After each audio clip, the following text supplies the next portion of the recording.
First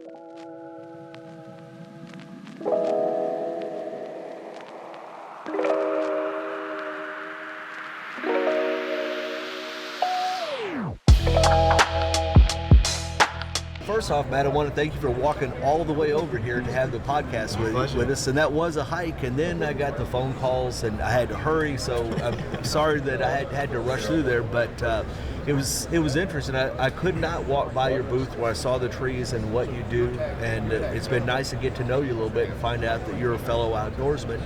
But why don't you tell us a little bit about what you do? Yeah, so we created a carbon offset option for customers. Basically, if they want to offset the impact that their vehicle is going to make driving around, we created a package where they can purchase that with the purchase of the vehicle that will offset those emissions. So if they choose to do so, we'll plant 75 trees on their behalf. Usually in a close nearby national forest. We'll plant some of those trees with schools nearby with the kids near the dealership, and they can feel good, about kind of reducing their impact of owning a vehicle. Okay. And you had mentioned that you love the outdoors. You told me a little bit about yourself. You love to hike, you love to camp, you love to hunt. And did that influence you to go this direction with this business? It did. I mean, I've been a nature lover for life. I'm from Wisconsin, so it's a very wooded area up north, and that's kind of where I've always been.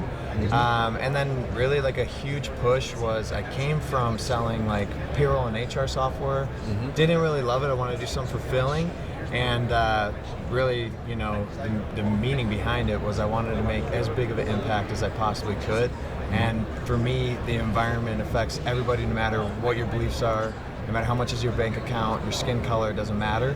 So I know if I help the environment to some degree, I'm helping like everybody in the world. So that's kind of why it's so passionate for me. That's a great mission statement and just way to live. And so you mentioned this wasn't your first NADA. How many times have you been here? This is our third year. Yeah. At NADA, yeah. And have you seen any changes, or has it been pretty much the same all 3 years? It's been pretty consistent. I mean, other than like every other year, they don't go to Las Vegas. So last year was in Texas, but. It's been pretty consistent. It's been, really nice. I think there's always good energy. The dealers always are coming around curious, especially, like you said, we're a unique booth, so they stop in and like, well, what is this? And we can kind of ask them funny things. We're like, hey, you like trees? And they're like, what? Yeah. Come on over here and we'll plant a tree for you. It's been consistently a nice show to go to. Now, you mentioned the differences between Texas and here. Is the traffic better here? Do you see a lot more people? I think that, I think the dealers in general, Vegas is a fun area to come to. It really is. They get excited for that.